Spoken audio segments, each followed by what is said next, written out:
Hi, I'm best-selling author Rhonda Duffy, and I'm talking from a book that I wrote for home buyers called Avoiding Buyer's Remorse. You know, it's very important that you hire someone to represent you.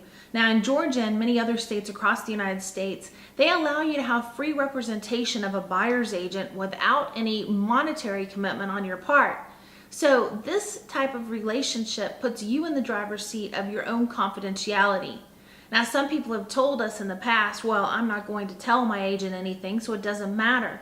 And I think what they mean by that is they mean that they're not going to say anything about the price that they're willing to pay, but they forget that the terms are equally as important. If you don't want to do a double move and your house is closing on June 30th, let's say, then it's not wise to tell a buyer's agent that unless they represent you, because they'll turn right around and tell the seller, well, they don't want to do a double move. So the seller who knows that you need to close in a month knows that you don't have time to do due diligence and negotiate with other people, and they'll string you out to make sure that you don't, so that you have to stick inside the contract, knowing that your desire is that you don't want to have a double move. And that's just one example of many that I can tell you that we've run across over the past.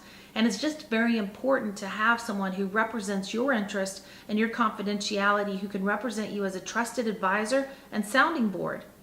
Now, in the state of Georgia, they say that you need to hire a buyer's agent by signing something in writing. So we use a very quick and simple form that allows you to exit from the contract. It also allows us to exit if we feel like we can't work with you or help you.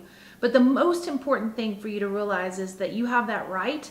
And if you if you don't elect that right and you don't sign a buyer's agreement or an agency or whatever you want to call it, then your buyer's agent who you've been out riding around with. Now remember, you have to sign something in writing, so this should be very clear to you. There should be no gray on whether they represent you or not. But that buyer's agent that you've been riding around with or could potentially ride around with in the future actually represents the seller. So please make sure that you use your opportunity, the rights that have been afforded to you as a buyer, even though the seller pays the buyer's agent's commission, to hire a buyer's agent in writing.